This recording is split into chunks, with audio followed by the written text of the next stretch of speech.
Welcome to the Vine Podcast. This is Warren, and today's episode is going to be connected to the current sermon series that we are going through on Sunday mornings at the Vine. We're currently going through a series on the life and the stories and the family of Jacob, and there's just so much material in that section that we couldn't possibly get to all of it on Sunday mornings. And so this is going to kind of be a supplement to that, if you will, and we'll feature a couple of different conversations. The first conversation that you'll hear coming up next is a conversation I was able to have with Rachel about Genesis 28, which is the chapter that we looked at this past Sunday. If you're listening to this the week that it comes out, it's the chapter that we looked at this past Sunday.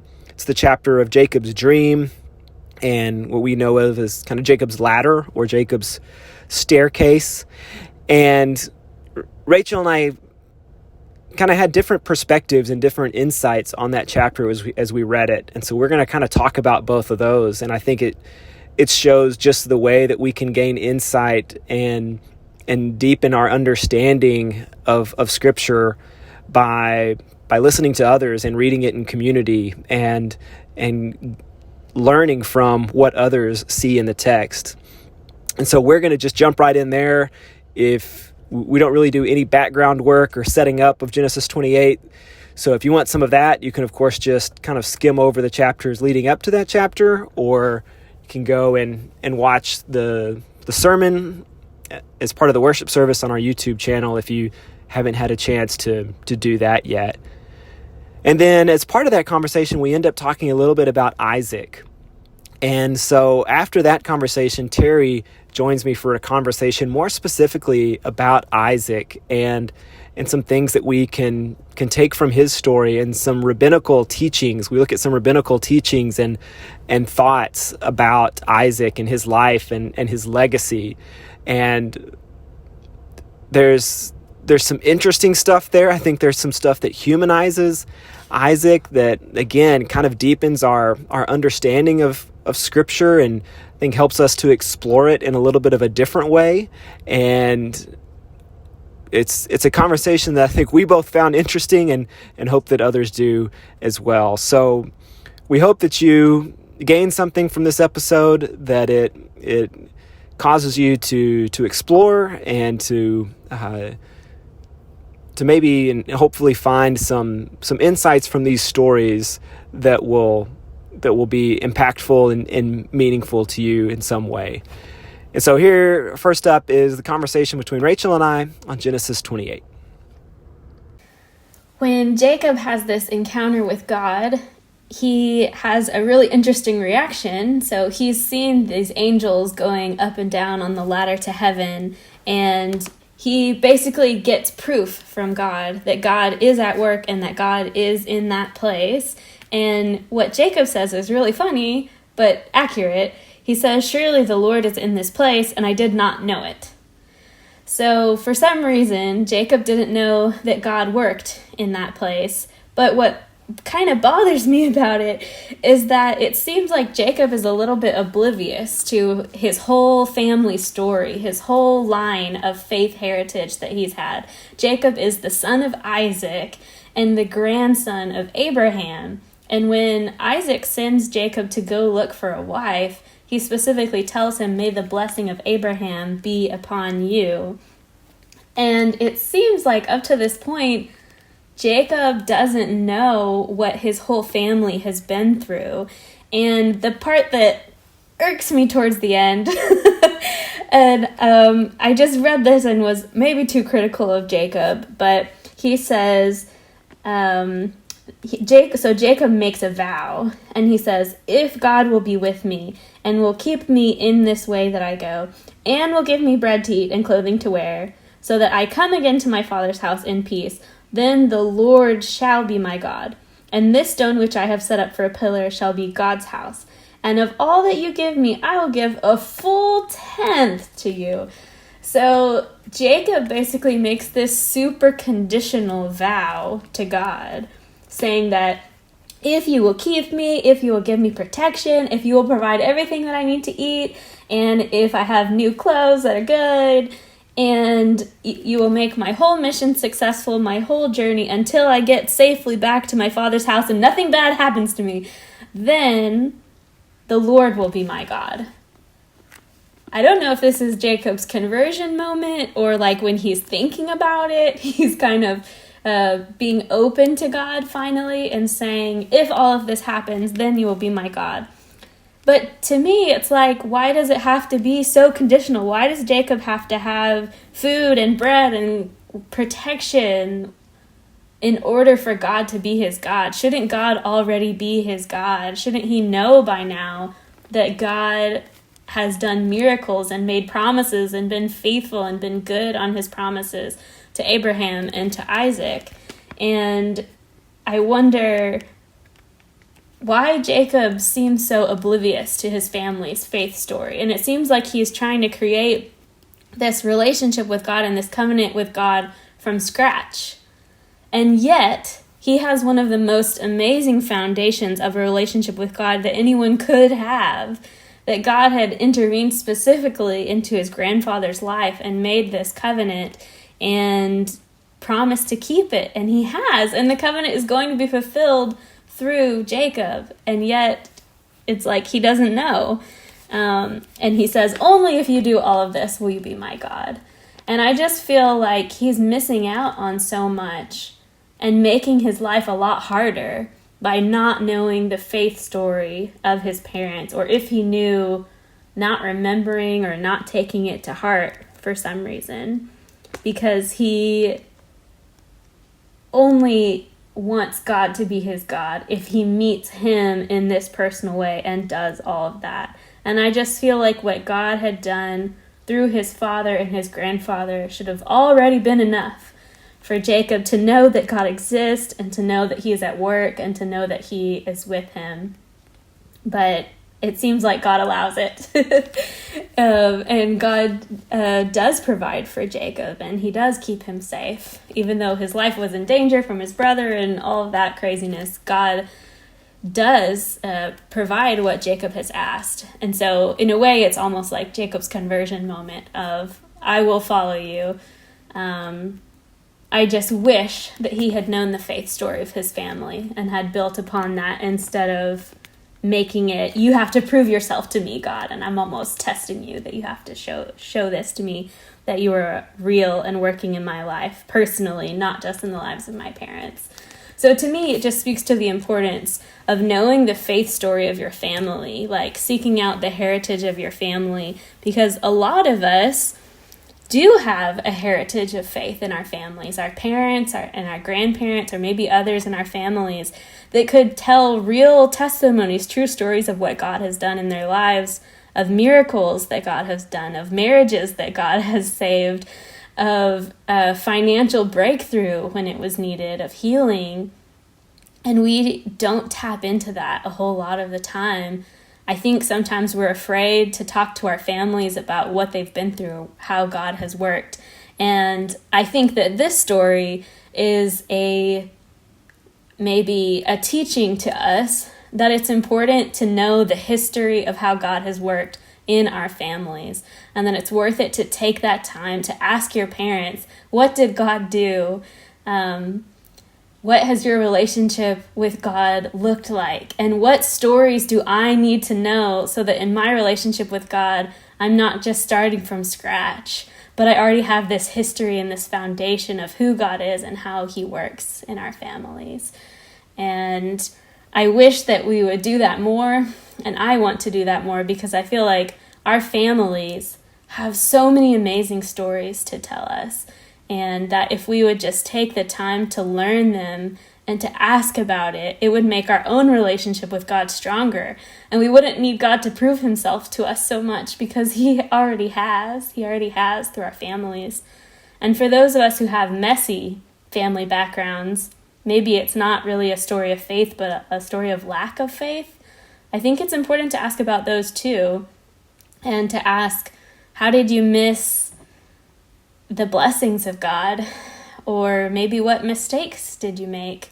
And to just let our parents and our grandparents or other family members tell about their walk and it might be a lack of a walk with God. But even hearing about that too can be a warning and instructional to us on how not to make those same mistakes, so that we can be the ones to break the cycle of divorce or to break the heritage of alcoholism or abuse in our families. So that was just kind of something that jumped out to me when I read this story of Jacob's encounter with God at Bethel and seeing the angels going up and down on the ladder. He learns that God is in that place, and he didn't know it before, and makes this conditional covenant with God that I feel like if he had taken to heart his faith story and how God had worked in his family, he would have had a much stronger foundation to build upon and wouldn't have needed God to prove himself to him, but God would have already been his God by this time. This is I think one of the reasons that I think it's so good to talk about scripture in community and with other people, because so when I read this chapter, I did not have that reading at all, really. But I think it's a great way to read this chapter, and I think it's a great treatment or reading of kind of Jacob's response in this chapter that I think is certainly there. It's just not how I read it, and so I think that's the benefit of being able to come at scripture from different perspectives and to talk about and study scripture in relationship and community. So I'll just kind of start there, and so I'll get to kind of the way that I read it in a minute, but I think, a couple of things that what you were saying made me think of. First of all, like I said, I hadn't really read that in this chapter, but I had been thinking about, and I even have in my notes a phrase that you said about breaking the cycle. I had that in my notes for a week, I think a week or two after this, but that we do see these cyclical mistakes in the lineage of Abraham that people keep making. And it's like, at some point someone has to break the cycle of that. And we tend to pass down our hurt and our brokenness. And at some point what has to happen is someone has to deal with that and to heal from it so that they don't pass it on. And I think we see a lot of passed down hurt over the line of Abraham's lineage and family. The other thought that I had is that, so this is just me thinking first responses to what you're saying. So just go with me here for a minute. I think you could sort of kind of take your reading of this almost as maybe the failures of Isaac too. Because even if you think over the course of Genesis, like, we've got all these amazing stories about what Abraham did. We've got all these amazing stories about Jacob. We've got all these amazing stories about Joseph. We have almost nothing about Isaac as far as like what he did. He repeats the mistakes of his dad. And that's kind of it. And then he blesses his sons. Yeah. And there's that blessing is super messy circumstance. Right, it's, like, why do you everything's only kind have of one? messy. Why can you only have one? Yeah, and there's really not a lot there. And I've really started to see, I think even in just the reading that I've done for this series on Jacob, I think a lot of what it has caused me to do is kind of think about Isaac in some different ways. And we hear this repeated phrase, right, like of the God of Abraham, Isaac, and Jacob, and yet you can easily do a full sermon series on Abraham, Jacob, and Joseph. Like, you could do multiple weeks on each of those. You'd be pretty hard-pressed, I feel like, to do one on Isaac, unless you're going to talk about all the other people around him, like the things that happen in his youth or before his birth or at the end of his life. I don't know. And so I've really started to kind of see Isaac, like, to me, I think you can make a case that Isaac is this really kind of, maybe Isaac is just this conflicted kind of person who is struggling with a lot of this in his own right. And certainly, I think you could make a case didn't have the best relationship with Jacob, maybe. At least seems to be certainly closer to Esau. And so what does that produce within the relationship between Jacob and Isaac? I don't know. So I've sort of started to see Isaac in a little bit different way, and I think you could maybe say that, like, maybe this is part of the failings of Isaac in not faithfully telling the stories as he should. Or, I think I even shared with you at one point, so one of the books that I've been reading for this series is the story of Jacob in novel form. And one of the chapters in that book is Isaac telling Jacob the story from Isaac's perspective of Abraham almost sacrificing him on the idol. I mean, on the altar. Yeah, on the altar. And I think there are many ways that we can tell that story in redemptive ways, but at some point it's still a kid on an altar with his dad holding a knife above him. And I don't think it's hard to see, especially based on what we now know about trauma and kind of ways that we carry those things forward. Like, man, is that an experience that Isaac just isn't ever really fully able to get over? And so I know that's, for some people that's a little bit reading into it and things like that. But it is interesting. It has become interesting to me that there's just not a lot that we know about Isaac. And perhaps you can see that then in what happens with his sons. Yeah. And there's even that element of relational competition for Isaac, because he was the second born when it's like it was God's plan for Isaac to be the firstborn, but his parents did this whole scheme. And so now he is the second born behind Ishmael. Right. And so there's just a lot of messiness and conflict because of that too. And so maybe Isaac struggled with identity. Like, am I really the one to carry God's promise down the line? Because there's this other brother who was before me. So, yeah, I think that maybe you could do a sermon series on Isaac. But it would be a lot of filling in gaps. It would require imaginative reading and just kind of considering what are the possibilities, because the narrative doesn't spell it all out for us. Yes, and so I think for that's why I love podcasts, because I think it makes good material for podcasts, and is material that I'm much more comfortable bringing up in a podcast than I would be preaching it. Yeah. Because I think it's a way of humanizing the story, that when you start thinking about Isaac just as a person, it's like, yeah, I can completely see how he would have some issues parenting twins who are already sort of given to competitive nature. Like, yeah, I can see where that would cause problems. And even with thinking about Rebecca, about his wife, right? Like, there's deception across her whole family. Like, her brother is Laban, who is we're going to find out, is very deceptive. All we have of her really is deception, right? With she's the one who goes to Jacob and it's like, hey, we should do this, so you get the blessing. She's not really portrayed in the best of lights in the story, and no one from her family really is, and she kind of passes that down to Jacob, it seems like. And then him and Laban go back and forth with deception between each of them. Yeah. So yeah, it's a messy family, and just a lot of messiness. So to my point of like knowing your family's faith story, is it hard to like talk about that, to like ask your parents or your grandparents about their faith stories if you know there's some messiness along the way? And is it still worth it? Like, are those good conversations to have? And is there potential for healing for your family members to talk about their history and their past and how they knew God or failed to know him until a certain point, like Jacob?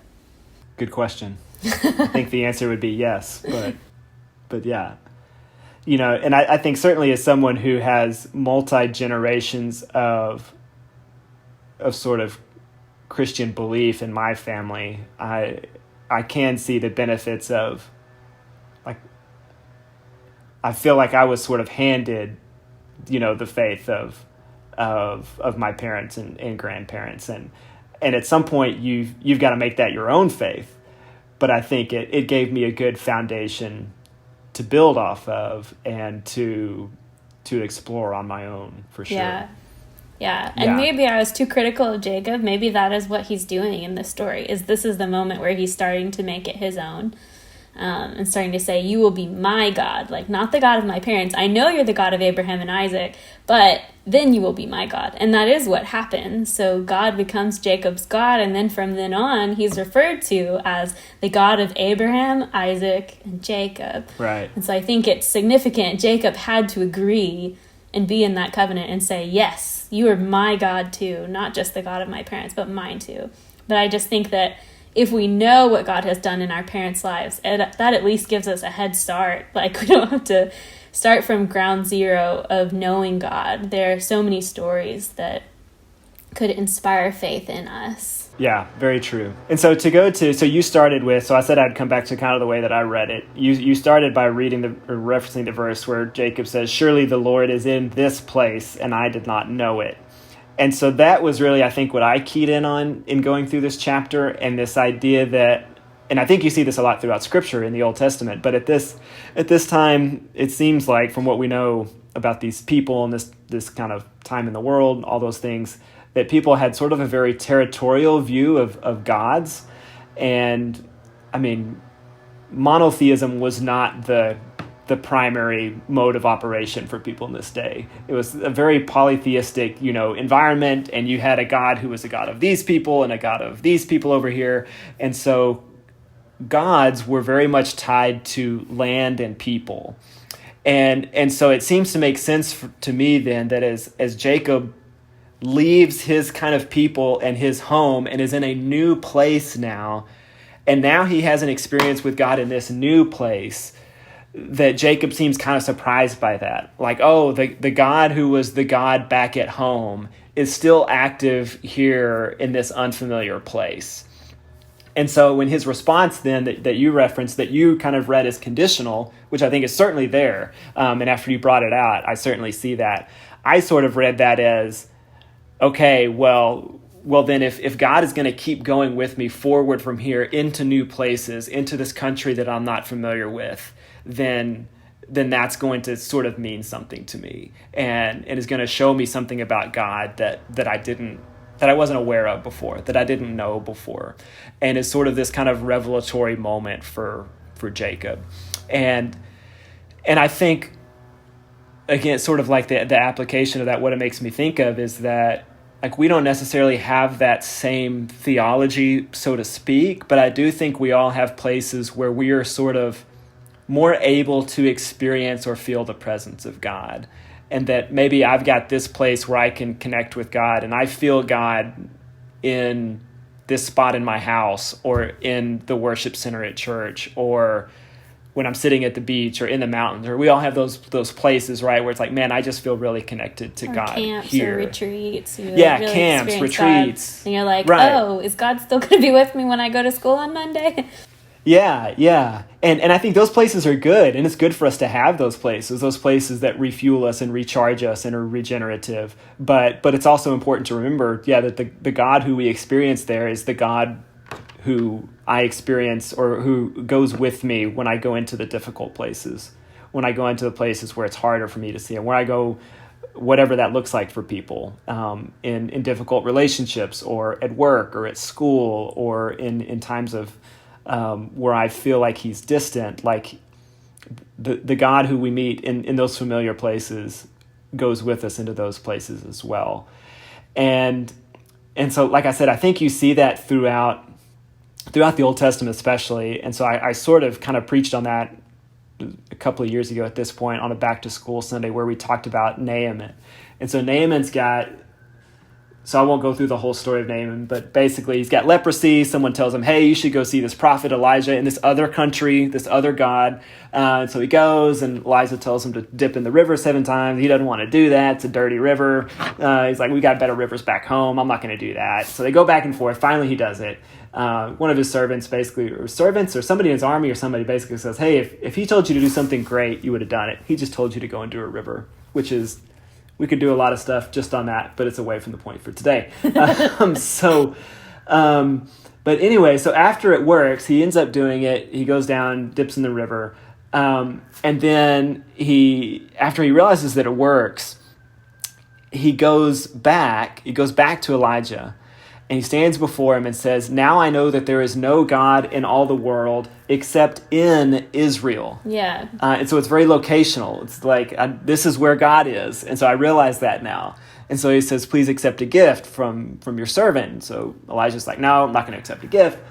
And then he says, "Okay, if you will not, please let me be given as much earth as a pair of mules can carry, for your servant will never again make burnt offerings and sacrifices to any other god but the Lord." And so he wants to worship God. He wants to make sacrifices to God, to Yahweh, the God that's in Israel. But in his mind, like, in order to do that, he has to take some of this dirt from Israel to take it back home so that God will be present there. And I think one of the things that's great about Elijah's response then, Elisha, I've been saying Elijah, it's Elisha, about Elisha's response is that he seemingly lets him do that. And so it's like, this may kind of run counter to what I was saying earlier, but Elisha could have said, "No, that, like, the God who is at work here is at where you don't need this dirt." But he kind of lets him take it. And so I think sometimes, we may need those things. We may need those reminders that, yeah, the God that I met in this place is with me in this place too. And that can be a faith-forming thing as well. But it's this other reminder that repeatedly throughout Scripture, we've got these kind of people realizing, oh, this isn't a territorial thing. Mm-hmm. This is the God who is everywhere and in everything. I think that this is a theme that runs throughout all of the Old Testament and New Testament too, of people realizing and God graciously revealing himself as the God who is everywhere. So I think of Jonah, who says, "I can run away from God if I just get on the ship because I don't want to do what he's telling me to do." And right. God allows him to get on the ship, but he also brings a storm to show, I'm still out here in the middle of the ocean. Yeah. And so there's Can't run away from me. There's this process of Jonah surrendering to the idea of God is everywhere. God is still here too, and I can't run away from him. And even when he goes to the Ninevites and he's like, "Ugh, they repented. God, you're still here. Ugh, among this like horrible people. God is still there and still forgives and works among horrible people who are repentant."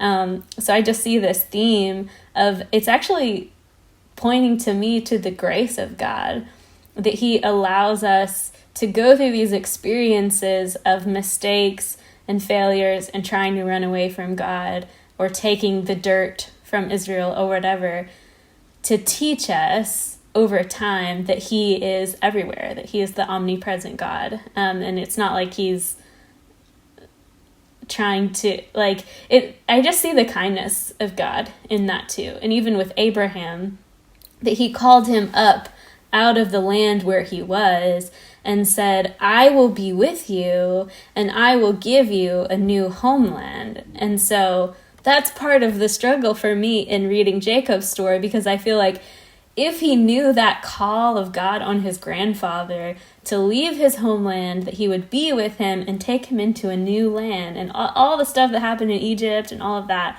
just feel like he would have already known that God is everywhere, that this is not a territorial God like the fake gods of the other lands, because it was only in that place that people knew them. But this God wanted to be known everywhere. So in his grace, he chooses this particular people and a nation to know his name. So he becomes their God first. And then through that nation, he becomes known. He becomes famous throughout all the world. And he is the God of the universe that he made.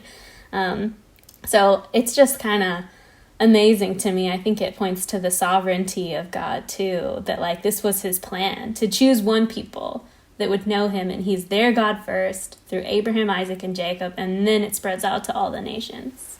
Yeah, that's good. A good way to sort of pull the whole conversation together. So that's probably a good place for us to stop. Thank you, Rachel. Yeah, thanks.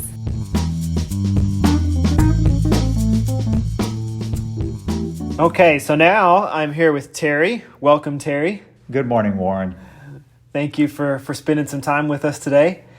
So Rachel and I just had a conversation about Genesis 28, very specifically about that chapter as kind of a complement to the sermon from Sunday. And so Terry and I had kind of begun a conversation about Isaac specifically the other day. And so we're going to kind of pick that up now because I think there's a lot more to think about and talk about with Isaac. And so I think over the time of this series, just kind of thinking about and reading about Jacob and other things connected to this series, Isaac has really been someone who has really sort of stood out to me and who I've sort of even gained more interest in throughout this series, even though we don't really know a lot about him. But that leaves us some space to fill in some gaps. And so we're just going to talk about Isaac a little bit today, some about his life and story, what we know about him, and then maybe some things that we can take from that and learn from that and kind of take away from his story. What do you kind of see in Isaac's story, or what is of interest to you about Isaac himself? Yeah, I'm probably like you, Warren, or maybe others, that I think of Isaac only in connection often with Isaac and Abraham, that connection, or Isaac and Jacob, or perhaps Jacob and Esau, in that connection there. Yet to actually look at Isaac as an individual man in the Bible, one of the three patriarchs. I reread the scriptures pertaining to Isaac in preparation for this because literally, it was like, okay, what can I say about Isaac? And again, everything seems to be connected with either Abraham or Jacob. And I don't think about him as like really one of the big three patriarchs out there. But like you, I've come to appreciate him more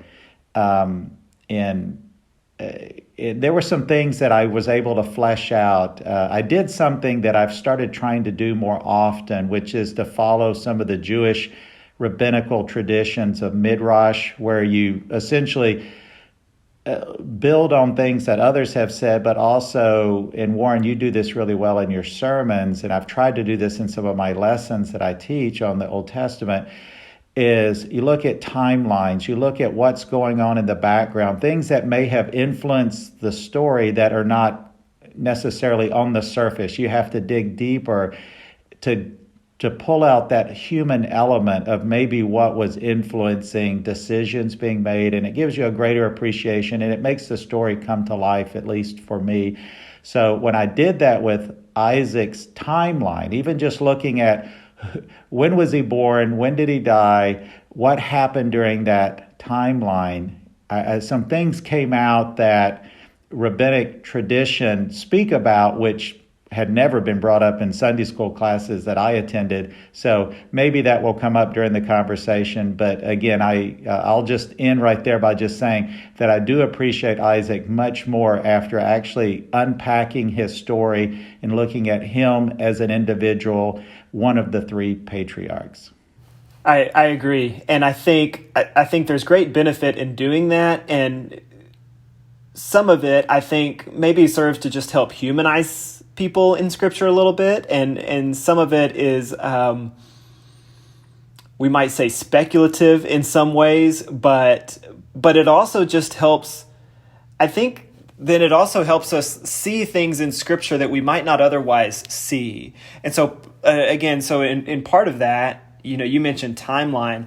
I think one of the things that I really hadn't sort of paid much attention to, even though it's right there clearly in Scripture, is that, Isaac, so when Isaac gives his blessing to Jacob and Esau, he thinks he's near death. And he lives a long time after that. Like, he stays alive quite a bit after that. And all of Jacob's 12 sons have been born by the time Isaac dies, if you follow the timeline of Scripture, which is, quite a ways in the future. And so you've got this guy who thinks he's close to death, and now he ends up living for much longer after that, outlives Jacob's wife, Rachel, even. And so that in and of itself is interesting and maybe telling that he thinks he's near death and then lives for quite a while after that. And still, as you said, there's relatively little that we know about Isaac in and of himself that's not connected, as you said, to other people kind of in his story, even though he lives to be 180 years old. And I think what you find is that in some ways because of that, because there's sort of not a lot that Isaac does on his own, there's some rabbinical teaching that kind of comes from that. And so maybe we've found some similar sort of takeaways and teachings. And so we'll see what thoughts we have come away with that were similar, and maybe what was different. But to kind of get us going in that direction, I guess there are a lot of teachings about Isaac in Jewish thought that I just didn't know about. And so some of that is just kind of interesting, and some of it I think is stuff that we could take away from it. So for instance, I'll just sort of get us going on some of these, and maybe some of these are ones that you found similar thoughts about. We'll see where we found similar thoughts and where we found different ones. One thing that I hadn't really ever thought about, but that apparently is a thought in Jewish kind of teachings, is that Isaac is the first person born Jewish, which makes sense. And you could kind of make it, Ishmael is born of Abraham, but goes and kind of has his own lineage. And so there's a thought that, while Abraham is the first kind of Jewish person, that Isaac is the first one born Jewish, which is interesting, at least to me. Tradition also says that Isaac is almost identical in appearance to Abraham. Is this something that you found? No, I didn't, but I found so many patterns in Isaac's life that pattern directly from Abraham. I think he really mimicked his father. So if his appearance wasn't necessarily like him, at least his behavior in many ways was like him, though he was in some ways. Yes, and though he was not as robust, I don't think he was as diverse of a personality. I mean, you see Abraham not only being this faithful spiritual leader of his family, but he was a warrior. I mean, he was not afraid to go toe-to-toe and go back and recapture Lot. I mean, he takes essentially soldiers in and conquers these neighboring kings. You don't see Isaac doing anything like that. Isaac was not somebody that was necessarily going to go toe-to-toe with the enemy. You see this shield of protection around Isaac. Yeah. And him, pulling off some of the same crazy stunts that Abraham did about, his wife being his sister. But again, I had not run into that he actually looked like Abraham. So. Yeah, there are similar patterns in their life, but their personalities seem to be very different, and I'll come back to that at the end. But yeah, similar patterns. One of those patterns, as you said, is Abraham and Isaac both kind of try to pass their wives off as their sisters for fear of what will happen to them, both with Abimelech. And so there's this thought in some rabbinical teaching that one of the explanations for Isaac's birth was that he's actually Abimelech's son. And I'd never heard this before, but that Abraham and Sarah had been unable to have, children, of course, for many, many years. And so then after they leave, there's a thought that, well, maybe he's Abimelech's son. And so that as part of kind of dispelling that rumor, God kind of forms Isaac to be the spitting image of Abraham, so that there's no question this is Abraham's son. And whether it's Abimelech or someone else, there's that thought that because it took so long for Sarah to get pregnant, that to make Abraham, or to make Isaac be almost identical to Abraham, would have sort of confirmed that this is Abraham's son. This isn't someone else's son. This is Abraham. So there wasn't any question about, whose son this was. And there's even a point in one of kind of where Abraham's lineage is listed, where it's listed repetitively twice, that Abraham is the father of Isaac. And so there's this thought that it's repetitive in order to drive home this point, that this is Abraham's son. It's not anybody else's. and that their physical appearance being so resembling each other so much sort of is seen to kind of drive home that point. And there's a deeper kind of spiritual element to that I want to finish with. So we'll come back and finish with that. Another thought that I'd never heard before was that the sacrificing of Isaac is actually brought about by Isaac himself to an extent. Is this something you came across? No, I did not come across that. You dug a lot deeper. All right, so we came across different stuff. That's good. Yeah. So this is an interesting rabbinical thought that I think does lead to something that I do think you can bring out of the text, because this would be obviously something that's completely extra this is extra tradition that's not in the text at all. But there's a story among kind of rabbinical thought that Ishmael is bragging to Isaac that, hey, I got circumcised at 13 years old. You got circumcised at 8 days old. In other words, like this is something I had a part in. I had to stand there and take it and knew the pain that was coming, and I did it. You didn't know any of it. So it sort of is this kind of this toughness thing of, hey, I'm tougher than you. I'm more committed to you because I had to do this at 13 where you did it at 8 days old. And so the story goes that Isaac says, well, oh yeah, if I were commanded this very day to give my whole life to God, I would do it without hesitation. I would just say, yes, God, take my life. That's how dedicated I am. And so then the story goes that God basically says, okay, then prove it. Here's what you can do, which is certainly a different take on that whole story. But kind of connected to that, and this is something we've kind of talked about before, connected to that, there's this idea that not only is Isaac not a young child when this happens, but that he's actually an adult, and maybe even one article that I read put him at 37 years old, which if you follow the timeline would fit with the timeline of what happens after that with Rachel and when he gets married and with Rebecca, not Rachel. I get all the R names messed up, but with Rebecca when he gets married, it follows the timeline of that. But to think of him as a 37-year-old man going through that is a very different image than I think sort of some of the images we see sometimes of Isaac as a young boy. And so that's where I think there's some rabbinical thought there that in some ways is very sort of outside of what we read in Scripture and would just be, we might say, speculative, or like you said, in a lot of midrash thought, there's kind of some filling in of the gaps that we don't have. But then the other side of that, this idea that, hey, Isaac is probably a lot older than we would typically think, I do think fits with the timeline of what we read in Scripture, even though it's very different than maybe the image that we would have in our head. Yeah, I did come across that thought. We know that, and this is in the Scripture, you don't have to dig very hard looking at ages, that when Sarah, Isaac's mom, dies, he's 37 years old, just based on how old Sarah lives to be and so forth.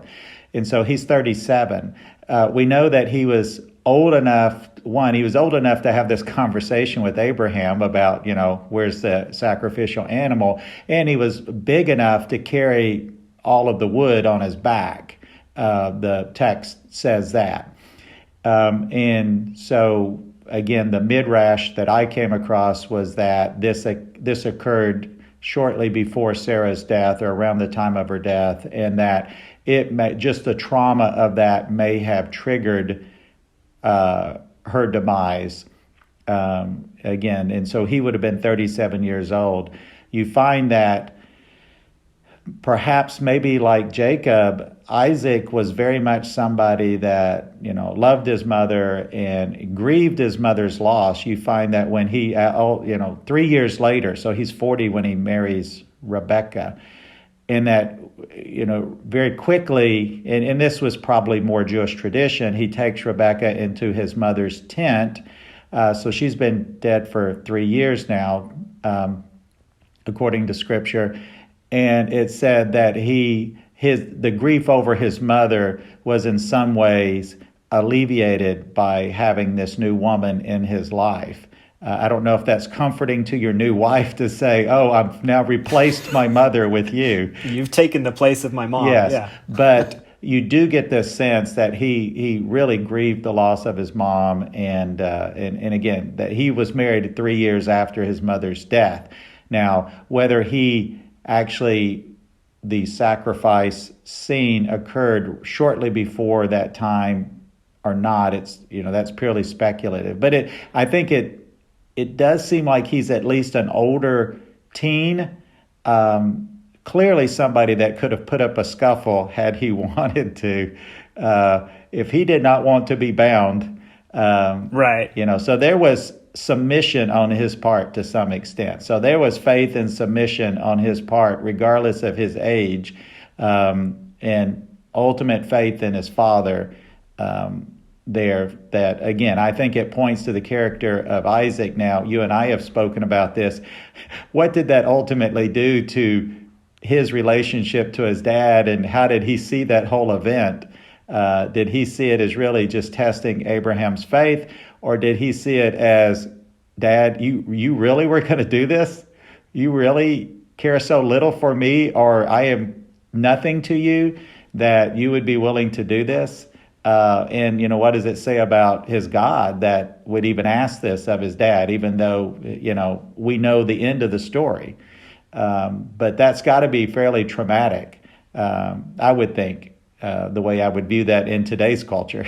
Yeah, absolutely. And so I think we could, and that's sort of what we kind of got into with, or how we kind of started talking about Isaac in the discussion Rachel and I had, is that, what does that experience do to Jacob? And you could certainly, I don't think it's difficult to see how that would lead to a complicated relationship that he would have going forward, both with his dad, Abraham, and with his God. That even if it brings some level of intimacy and closeness, that it would perhaps also lead to complications, which I think you can see even, in Jacob's life, that Jacob is someone who continually seems to be wrestling with God spiritually, which we see embodied in this very literal story of him wrestling with God, which we'll get to later on in the series. And I don't think it takes much imagination to see Isaac as someone who is wrestling with his faith as well, especially considering he's the one bound up there on the altar. And so kind of taking that and going from there, I did find several interesting things just kind of about how Isaac is thought of, and sort of the character of Isaac and the faith of Isaac in Jewish thought.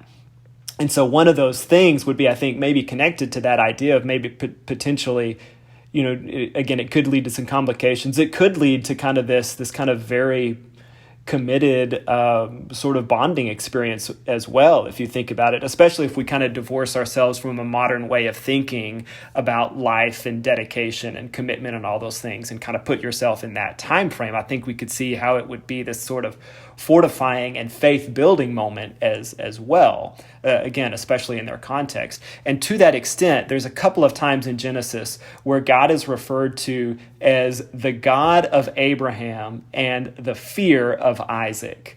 That's how it's translated in English. Now, some will say that word fear could actually be translated also as kinsman, which again would completely change how you read that.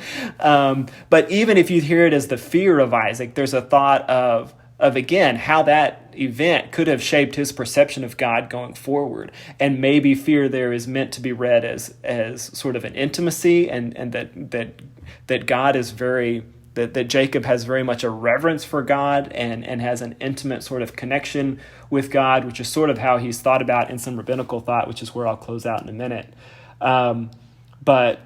But yeah, you can hear just even different possibilities just in that label of that he is kind of known as the fear of Isaac. And so as you've kind of re-explored and gone back and looked over Isaac's story, what do you find, or what stands out to you as perhaps lessons we could take from sort of the character or the person of Isaac? What do you see as kind of the character of Isaac in the stories that we have? Yeah, I think at first I approached this, and Isaac seemed to be one of those characters where things were either done to him or for him, but he did not necessarily take the impetus himself. But as I reread his story, I see a shift in who Isaac is and his faith with God. I think, no doubt, like most children, even young adults, you reach a point where your parents' faith that they've instilled in you, in the stories they've told, and their relationship with God, you have to take ownership of, and it has to become your own genuine faith. And at least in the story, as I was reading it, it appears like that may have happened during the famine when he and Rebekah go to the coastal area where the Philistines are, where Abimelech is. God specifically says, don't go into Egypt. Go to that western Negev area, the Gerar, where Abimelech is. And God blesses him over and over, and he becomes so prosperous that it actually creates problems there because they have water rights issues. And every time he digs a well or opens a well that maybe Abraham had dug, it produces water, and then that just creates another point of contention among the other herdsmen in that area. And eventually he has to move to another area just to at the will of Abimelech, who says, you're too numerous, too powerful, and he does that. And then at that point, and I forget exactly which well, I think it's when he's in Beersheba, it says he begins to call on the name of the Lord, or he calls on the name of the Lord there. And you see that in Old Testament kind of language as being the point where their faith becomes real, and that relationship with God becomes the overriding factor in what they do, what they think. And so I think he experiences God's faithfulness in his own life, how God blessed him. In fact, the blessings were so clear that even Abimelech came up and said, it is clear that God is blessing you. And in fact, we don't want you to come back and hurt us in any way, or, that maybe the thought being, if God will do all of this for you, we don't want to be the people that get you upset because your God may actually bring a curse on us. This thought of blessings and cursings is woven into this story as well. And so it is obvious even to those around him that your God is blessing you mightily in everything you do.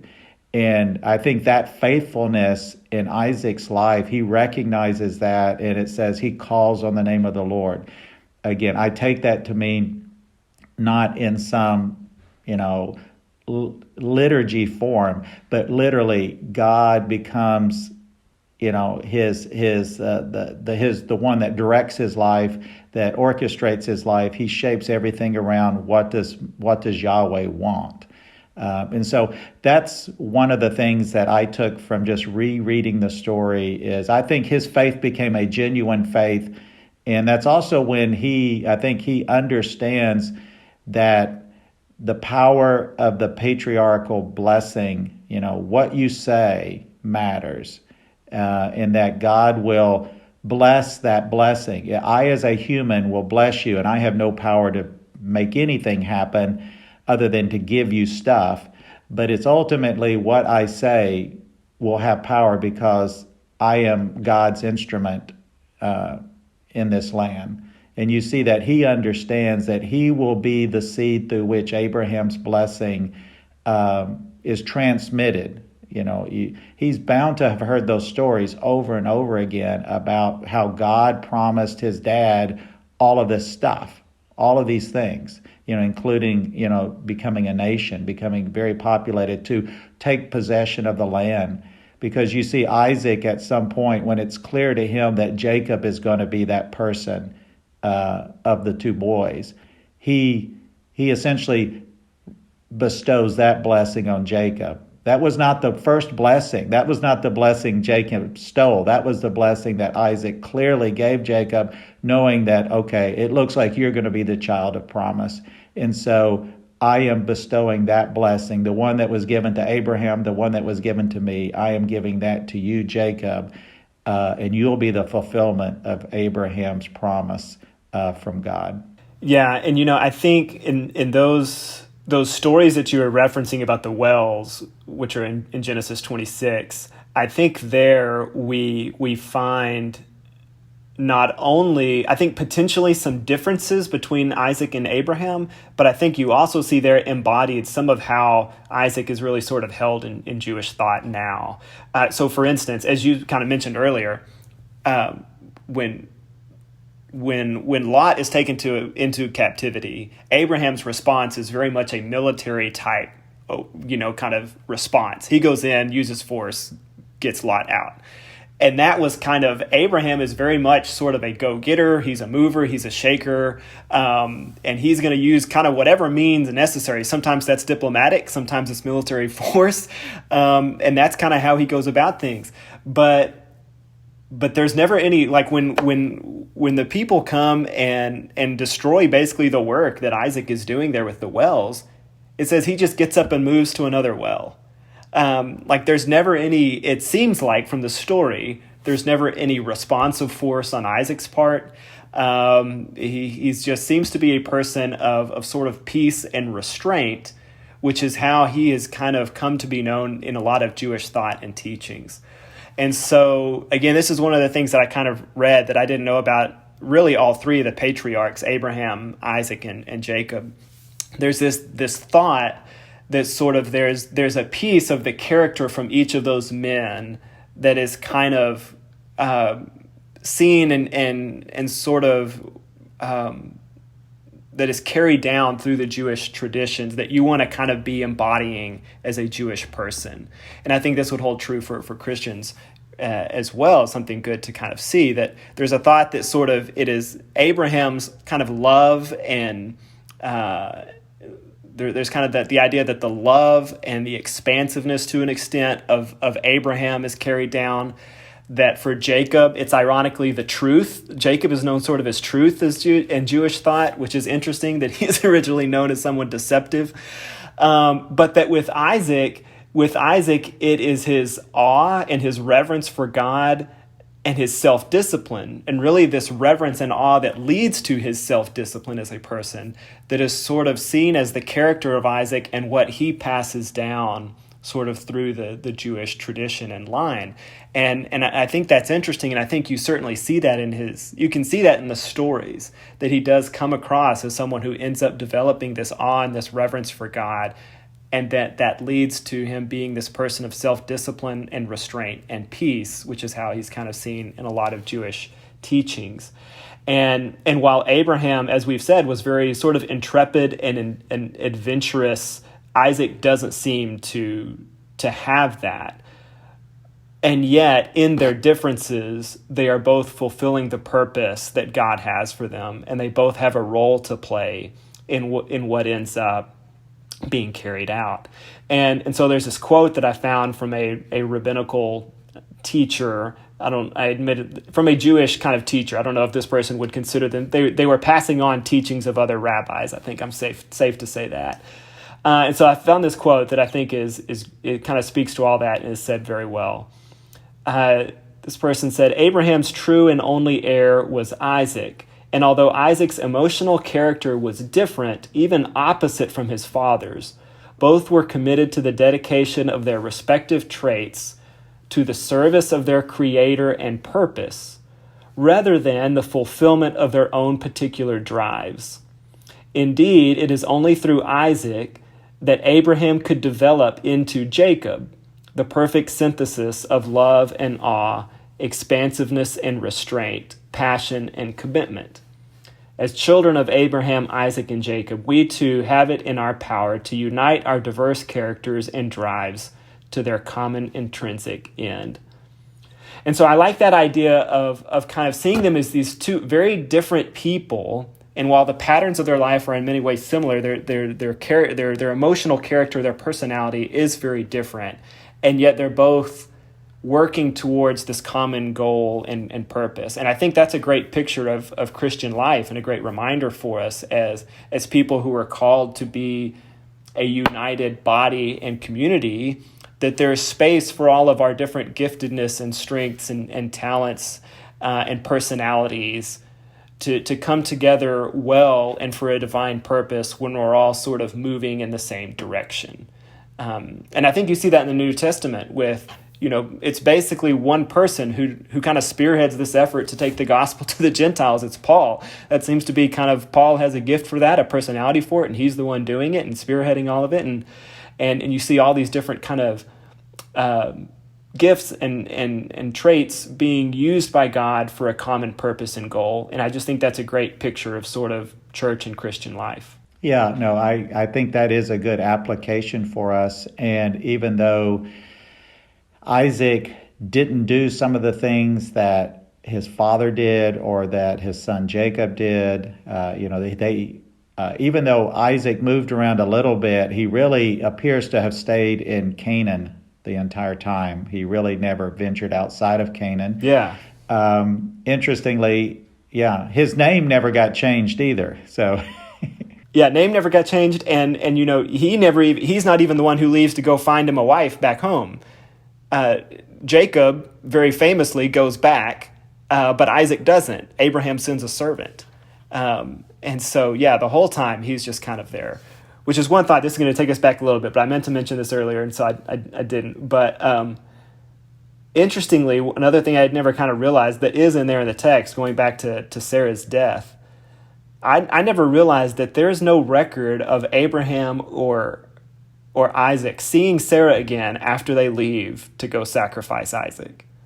And so, again, a common thought in Jewish thought is that's the last time they see Sarah. And as you kind of referenced, perhaps it's the news of what happens there that sort of is too much for Sarah to bear. Because it says after that Abraham's servants go back home, but Abraham didn't. And then when we meet Isaac later, he's come back home because he goes to live in the Negev after that, apparently. And so you can certainly see that as just this event that, even if it leads to redemption at some point, in that moment seemed to be, it causes something within them. And it seems to be that they don't see Sarah after that, which is just, I'd never really seen or noticed that before. And so I didn't mean to break our thought, but I did want to mention that was another one of those pieces that I had never really kind of seen or noticed before. Yeah, and to go off kind of how death in this family tree may have impacted the family story, I ran across another rabbinical teaching, which is, again, when you, in the scripture, it's clear that Isaac is married, he has Jacob and Esau, they've already been born, and then Abraham dies after that. And so if you just follow the timeline, Jacob and Esau, who are twins, are 15 years old when Abraham dies. And we know Isaac goes back and attends the funeral. And also Ishmael is there. It says both Isaac and Ishmael, bury their father. And I would think, for one, just in most normal families, your kids are going to see their grandparents at some point. So I don't know what connection Jacob and Esau had with Abraham. In the back of my mind, I would have thought that they would have visited some. But even if they had not, or if it had been very limited, I would have thought that they would at least go to this funeral, that he would have taken his sons to see their grandfather buried, this great man of faith buried. And rabbinic teaching states that. So one is, they meet Ishmael. If they've never met Ishmael before, they meet Ishmael, their dad's half brother, which later comes up because you find out that when Esau finds out that my parents really hate the fact that I married these Hittite women, he's like, well, how can I get in good with my parents? Esau wanting to please his dad. It's like, well, I'll go marry one of Ishmael's daughters. And so they may have made this connection then at the funeral. I don't know. But the rabbinic teaching is that it was shortly after the funeral service that is when Jacob basically coerces the birthright out of Esau. That's when that event occurs, when they're 15 years old, and it hits Jacob what the power of a birthright is and what the impact of that could be in his life if he had that birthright. But again, there's nothing in Scripture that tells you how old they are when that whole lentil stew episode occurs. But it does also add, I think it flavors, these are teenage boys, and they're impulsive and they're doing some things that they don't maybe, especially Esau doesn't fully grasp the full long-term meaning behind, which that seems to be one of his character flaws, is he doesn't tend to be that forward-thinking, big, broad-thinking person. He's in the moment at the time. But anyway, that was another one of those rabbinic teachings about that episode between Jacob and Esau may have occurred shortly after the death of Abraham, making the boys 15 years old at the time. Well, I know these sort of rabbinic looks at some of these stories are interesting to us. Hopefully they're interesting to some other people as well. But I think it helps us to humanize what we read in Scripture and to remember that these are people in people's lives, and when we think about the emotion that goes into all this stuff and the other stories, I mean, as I said, we've got relatively little about the 180 years of Isaac's life. And so, obviously it's foolish to think we've got everything from Isaac's life. And obviously we don't have all the thoughts and episodes and everything that went on with him. And so I just think these are good, I think, exercises for us to kind of humanize some of these stories and find maybe some hidden things in there that we might have missed otherwise.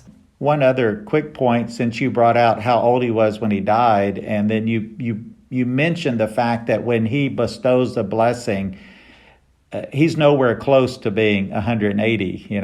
In fact, when rabbinic teaching essentially looks at the end of Genesis, and they kind of calculate backwards using Joseph, not Jacob, but Joseph's age, and calculate backwards how old everybody was and when all this occurred, have come up with an age that he was 130 years old when he is going to bless Esau, and Jacob steals that blessing, which means that he's a blind man living another 50 years in that culture. So here's this older blind man who's fairly frail and feeble, it sounds like, who lives another 50 years, which probably did reduce what he could do.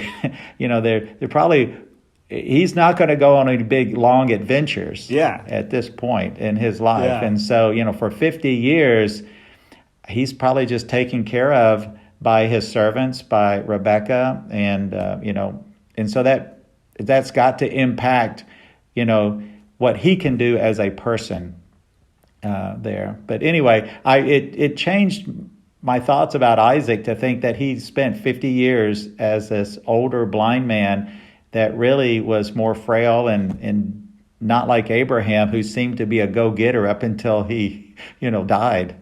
Yeah. I think it's just another way it fits in with the pictures that we have of both of them. I think in many ways, some directly, even some of the stuff I read really kind of connected Abraham as more of an extrovert and Isaac as more of an introvert, which made me appreciate Isaac even more and feel a connection to Isaac.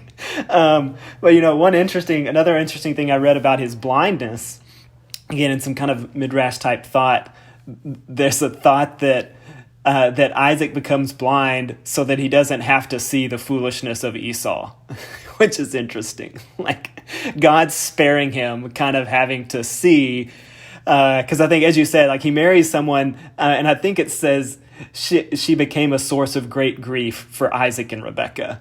And so there's just a lot of Esau's life that he's impetuous, he's impulsive, he doesn't always seem to make the best choices. And so there's a thought that God just spares Isaac from having to see all that by making him blind. Yeah. And, bringing up just one last final thought before we wrap up is you also see, just as a husband, that Isaac is the only one of the patriarchs who was faithful to one wife. Yeah. You don't have any indication that he was ever with another woman, that he loved Rebekah, and that's his only wife. Even his father Abraham, who had Hagar, after Sarah dies, has another wife and has lots of kids through her. And so Isaac's got all these brothers and sisters from his dad through this next marriage that we don't hear a lot about that relationship either. And so there's these unusual dynamics that don't get brought up in the story, but you do, just as the faithfulness of Isaac, not only to his God, but to his wife.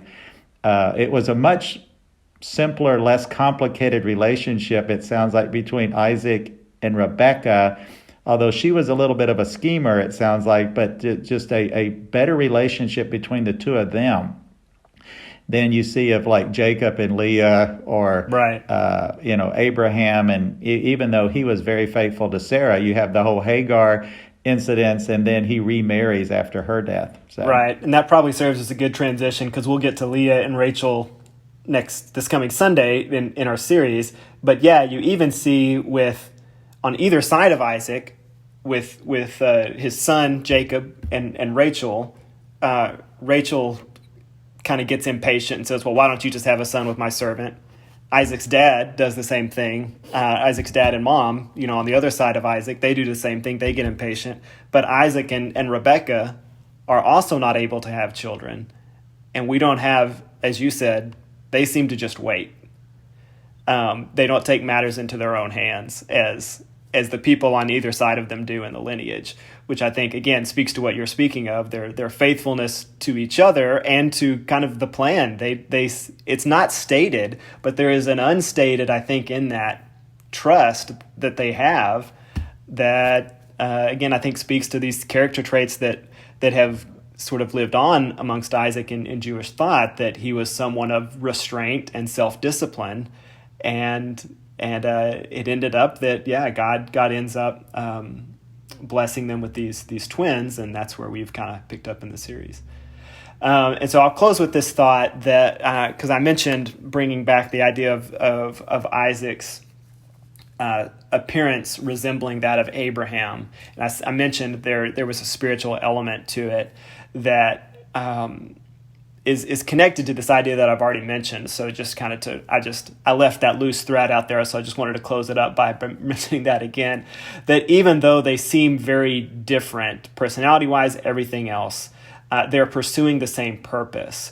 And so the thought is that their resemblance is not only related to their outward appearance, but that it's reflective of their faithfulness, it's reflective of their inward commitment and determination and dedication that they have to God.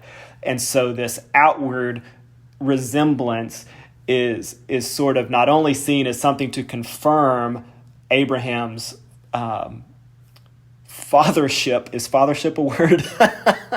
Fathership of Isaac, but it also speaks to this resemblance that they have in terms of drive and purpose and dedication.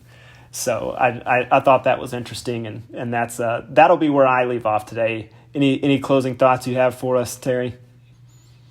No, I think it is helpful that, if you see the adventures of Abraham and just, his character, as you said, he was kind of a man's man many times of, he would take the bull by the horns, as they say, and if Lot's in trouble, I'm just going to round up an army, we're going to go get him.